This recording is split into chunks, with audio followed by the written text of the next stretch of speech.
ہم وہی کاٹ رہے ہیں جو ہم نے بویا ہے. جس نے جتنا بویا وہ اتنا کاٹ رہا ہے.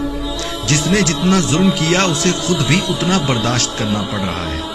میں نے بچپن میں حدیث پڑھی تھی کہ اگر تمہارے سامنے ظلم ہو رہا ہو تو اسے اپنے ہاتھ سے روکنے کی کوشش کرو. اگر نہ طاقت ہو تو زبان سے روکنے کی کوشش کرو. اگر یہ بھی نہ کر پاؤ تو کم سے کم دل میں اس کو برا ضرور جانو. اور یہ ایمان کا سب سے ادنا لیول ہے.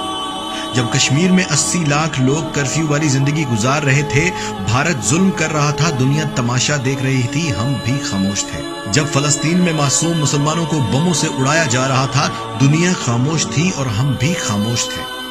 جب شام میں ننھے پھول مسلے جا رہے تھے، سمندر کی لہریں معصوم کلیوں کو بہا کر ساحل پر دھکیل رہی تھی، ہم تب بھی خاموش تھے.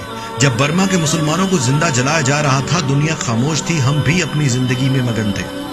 وہ خالق سب دیکھ رہا تھا. اشرف المخلوقات سے توقع کرتا رہا کہ ظلم روکنے کے لیے کوئی ہاتھ بڑھائے گا، کوئی زبان سے کچھ بولے گا اور کوئی دل میں ہی ظالم کو ظالم کہے گا. افسوس کہ ہم نے اللہ کے غضب کو ایسی دعوت دی کہ مظلوم بندوں کی مدد کے لیے اس نے اشرف المخلوقات کو چھوڑ کر ایک وائرس کو بھیجا جس نے پوری دنیا کا نظام اپنے ہاتھ میں لے لیا. اب ہم سب خزاں کے موسم میں درختوں کے پتوں کی طرح جھڑ رہے ہیں. ہم نے فلسطینیوں کو زہریلی گیس سے سانس بند ہو کر تڑپ تڑپ کر شہید ہوتے دیکھا. تماشا سمجھا، اللہ نے اس وائرس سے سانس بند کر کے ہمیں مارنا شروع کر دیا. ہم بم دھماکوں سے معصوموں کی لاشوں کے ٹکڑے بکھرتے دیکھتے رہے، خاموش رہے. اللہ نے اس وائرس سے ہمارے جنازے ویران کر دیے.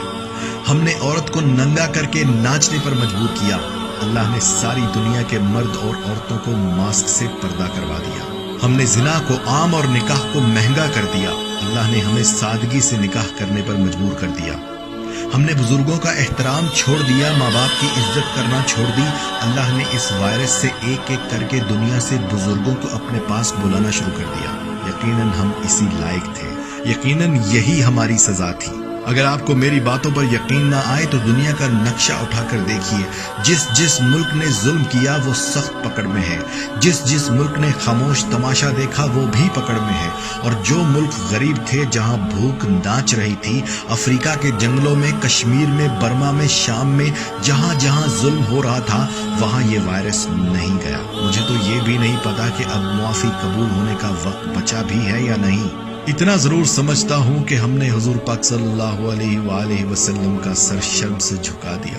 سب سے خوبصورت اور قابل مخلوق آج اتنی ناکارہ ہو گئی کہ ظلم کو روکنے کے لیے اللہ کو انسان کی بجائے ایک وائرس بھیجنا پڑا. اے اللہ ہمیں معاف کر دے. اب ہم کسی ظلم پر خاموش نہیں رہیں گے. یا اللہ اب ہم ظلم کو ہاتھ سے روکیں گے. یا اللہ ہاتھ سے نہ روک پائے تو زبان سے روکیں گے. یا اللہ اگر زبان سے بھی نہ بولنے دیا گیا تو ہم دل میں ظالم کو ظالم مانیں گے. پروردگار ہمیں معاف کر دے. ہم سے درگزر کر. ہم تیرے بندے ہیں، تیرے حبیب کی امت ہیں. ہمیں معاف کر دے.